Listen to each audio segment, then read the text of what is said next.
हम लोग गीता का 15वां अध्याय का आज आखिरी श्लोक पढ़ेंगे। श्लोक नंबर 20।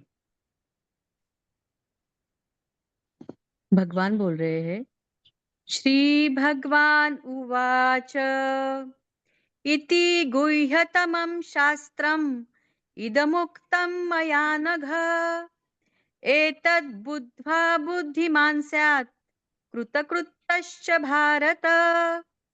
इति गुह्यतमं शास्त्रम् इदमुक्तं मया नघ एतद् बुद्ध्वा बुद्धिमान् स्यात् कृतकृत्यश्च भारत। हे निष्पाप अर्जुन, इस प्रकार यह अति रहस्य युक्त गोपनीय शास्त्र मेरे द्वारा कहा गया।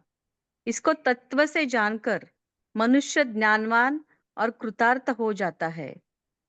ओम तत्सद इति श्रीमद् भगवद गीतासु उपनिषत्सु ब्रह्म विद्यायां योग शास्त्रे श्री कृष्णार्जुन संवादे पुरुषोत्तम योगो नाम पंचदशोऽध्यायः। हरि ओम।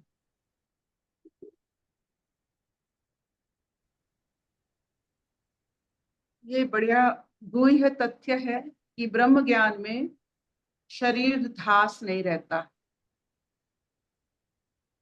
इसको कैसे हम व्यवहार, आप कभी सोच सकते हो जब हमारे भारत में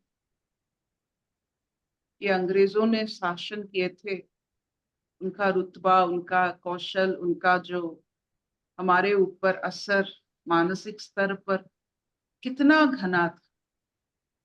कोई तो सोचा कि हम इनसे मुक्त होना चाहिए, पूर्ण स्वराज चाहिए। तो जो ये सोच सकता है शरीर में रहकर, वो ब्रह्म ज्ञान का हिस्सा ही तो है। हम तो सिर्फ शरीर को धारण करते हुए उसका हर बात को मानते हुए, शरीर की बात को मानते हुए हमने जीवन बिता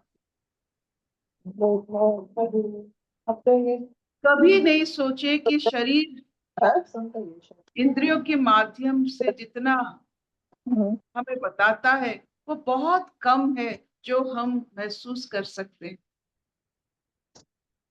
जब शरीर ध्यास छूटता है, चाहे वो आपकी पढ़ाई में, जब मन लग जाता है, शरीर है नहीं है पता नहीं चलता है।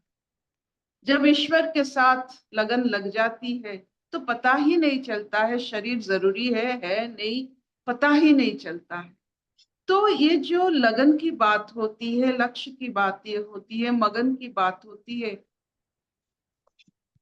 ये अगर आपके जीवन में कहीं भी लग जाए, शरीर ध्यास छूट जाए, आप शरीर ध्यास से मुक्त हो जाते हो, मानो आपने एक बहुत बड़े सिद्धि का प्राप्त किया, जिससे आप मुक्त होकर कुछ भी सोच सकते हो। आप देखिए, जब हम गृहस्थ जीवन में रहते हैं, शरीर ध्यास की जरूरत है, क्योंकि बहुत सारे काम दूसरों के लिए करना पड़ता है, तो मन लगन में बहुत कम लगता है। तो ईश्वर में लगन लगाते हुए बस इतना ही है, फिर और एक काम पड़ जाता है। आप देखो, पूरा विश्व रूप आप लगन से, अपने मन के हिसाब से आप पूरा विश्व रूप दर्शन कर सकते हो, जिसके लिए शरीर ध्यास से मुक्त होना पड़ता है। शरीर ध्यास से पूरा विश्व रूप अनुभव नहीं होता। जब आपका शरीर ध्यास छूटेगा, आपका इष्ट, आपका जितना सारा सोच, वो इतना बड़ा हो जाएगा, आप समझ भी नहीं पाओगे कि आपने बरगद की बीज में, जैसे पूरा बरगद पेड़ रहता है, आप में इतना सुंदर सोच और इतना बड़ा सोच है। ये शरीर ध्यास के कारण हमारा सोच, पैरों की मोच छोटी सोच बन जाती। जितना शरीर ध्यास आपका खुल जाएगा, उतना सोच आपका सबके लिए, ये जो कहते हैं विकास सबका साथ, ये सब होता है उसी हिसाब से। आप अपने परिवार को सिर्फ परिवार नहीं मानोगे, पूरा ब्रह्मांड को आपका परिवार मान लोगे, जब शरीर ध्यास आहिस्ता आहिस्ता खुल जाता है ज्ञान में। सब आपके हो जाएंगे, आप सबके हो जाओगे। यही होता है जब हम मुक्त होते हैं शरीर से। क्या इतना चलेगा with this too? हाँ repeat आप करें। काम करते हो उसको बड़े पैमाने पर कर सकते हो। अभी चाय आप खुद के लिए बनाते हो, जब आपका शरीर ध्यास खत्म होता है आप देखोगे आप सबके लिए बना दोगे। ये शरीर बहुत छोटा है, उसका नजर भी बहुत छोटा है। आगे की जो हमारे बिल्डिंग के पीछे क्या है पता नहीं है, हमको दिखता नहीं है शरीर के माध्यम से, लेकिन ज्ञान के ब्रह्म के माध्यम से सब कुछ दिखता है। तो आप किस नजर से देखते हो, आपका व्यवहार आपका आचरण उस नजरिया से होता है।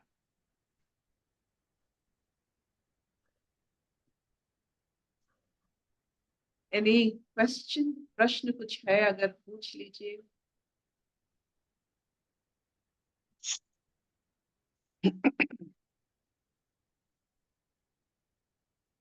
सब जिन्होंने जैसा किया है, जैसे न्यूटन ने माध्याकर्षण शक्ति, जो भी जिन्होंने किया है वो शरीर ध्यास से मुक्त होकर किया, ये जान लीजिए। वेद व्यास ने जब भी लिखा होगा वो शरीर ध्यास से मुक्त होकर ऐसे सुंदर पवित्र और निरंतर चलने वाली धारा उस शरीर ध्यास में नहीं होता।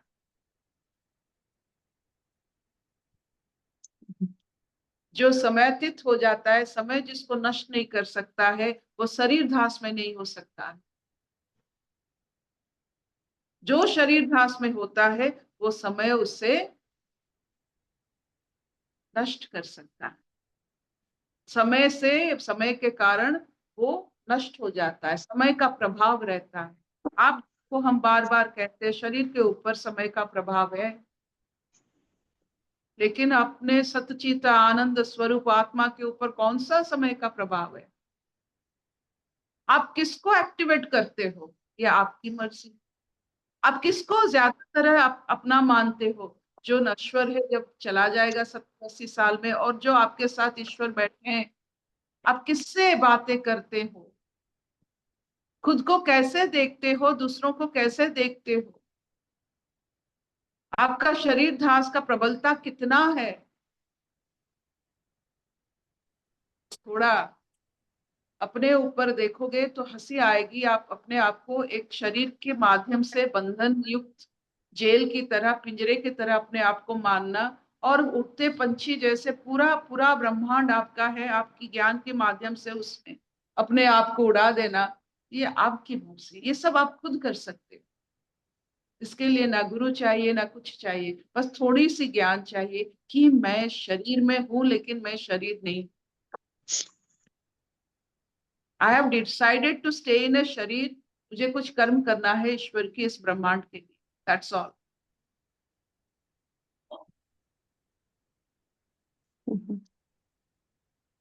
हशतो मान सद्गमय, तमसो मान ज्योतिर्गमय, मृत्युर्मान अमृतंगमय। सर्वे सुखिनः सन्तु, सर्वे सन्तु सर्वे भद्राणि पश्यन्तु, मा कश्चित् दुःखभाग् भवेत्। ओम शांति शांति शांति।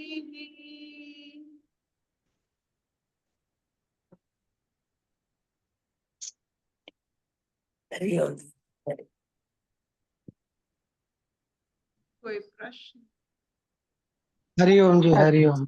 अर्पिता दीदी, प्रश्न तो नहीं है लेकिन कुछ बोलती हूँ सिर्फ इस पे कि जैसे जैसे अ, हमारी अवेयरनेस बढ़ने लगती है दीदी हमारे शरीर के बारे में ना, तो हमें पता चलने लगता है कि ये शरीर ऐसे काम करेगा, ये शरीर ऐसे काम करेगा। जैसे कुछ लोगों का जैसे कुछ लोग बहुत मूडी होंगे, तो मतलब किसी किसी किसी दिन उनके अंदर होगा कि वो बहुत काम करेंगे, किसी किसी दिन उनका बिल्कुल भी काम करने का मन नहीं करेगा। तो जितना हम ये शरीर को समझते जाते हैं, हमारी इसके बारे में अवेयरनेस बढ़ती जाती है ना दीदी, उतना-उतना टाइम पे हमको पता चलने लगता है कि ये दिन है, आज का दिन मेरे को बहुत काम करने का मन कर रहा है और आज का दिन मुझको बिल्कुल भी काम करने का मन नहीं कर रहा है। तो जब दीदी ऐसी अवेयरनेस आती है ना, तभी हम उस शरीर को बैलेंस कर सकते हैं कि जिस दिन ज़्यादा काम करने का मन कर रहा है, उस दिन ज़्यादा काम करके भी, जिस दिन कम काम करने का मन कर रहा है, उस दिन उससे थोड़ा ज़्यादा काम करके भी दीदी हम ना उसको पूरा बैलेंस में कर पाते हैं। तो जितना मैंने देखा है कि जितना मुझे अपने शरीर के बारे में अवेयरनेस बढ़ती जा रही है ना, उतना मेरी इससे लड़ाई खत्म होती जा रही है और उतना ही मैं इसको ना उतने बैलेंस तरीके से हैंडल कर पाती हूँ मतलब उसको। तो मुझे समझ आता है जो आप बोल रहे हो ना अभी कि शरीर ध्यास जैसे-जैसे खत्म होता है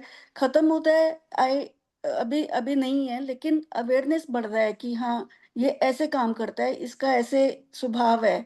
तो उस हिसाब से दीदी समझ में आता है, उससे लड़ाई खत्म हो जाती है मेरी। नहीं तो पहले क्या होता था कि जब बहुत काम करने का मन किया, बहुत कर लिया, नहीं भी किया तो एक कंसिस्टेंसी पर जी, चलिए बोलिए। एक बात आपको बताती हूँ।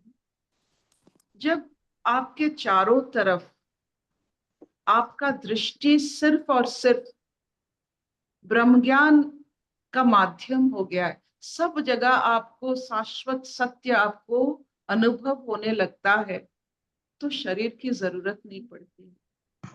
एक बार जब आप उस शाश्वत भाव से एक बार मुलाकात हो जाता है, आप बिल्कुल शाश्वत जब हो जाते हो, शरीर में हो या पूरा शाश्वत शरीर में हो, पता नहीं चलता है।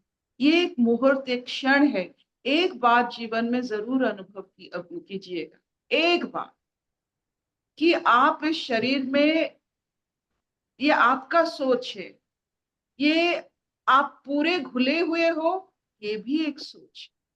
वो जो घुला हुआ है विराट समंदर का एक हिस्सा, थोड़ा सा हिस्सा इसमें आकार में है, लेकिन वो पूरे समंदर से अलग नहीं हो सकता है। It is in and out.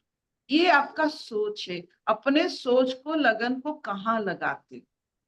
जैसे बिंदी हम लगाते हैं माथे पर, वैसे लगन कहाँ लगाते? एक बार ये अगर आपको अनुभव हो जाता है, पता ही नहीं चलता है कब आप शरीर में हो, कब आप नहीं हो, पता ही नहीं चलता। जी दीदी। Thank you, Mama. Thank you.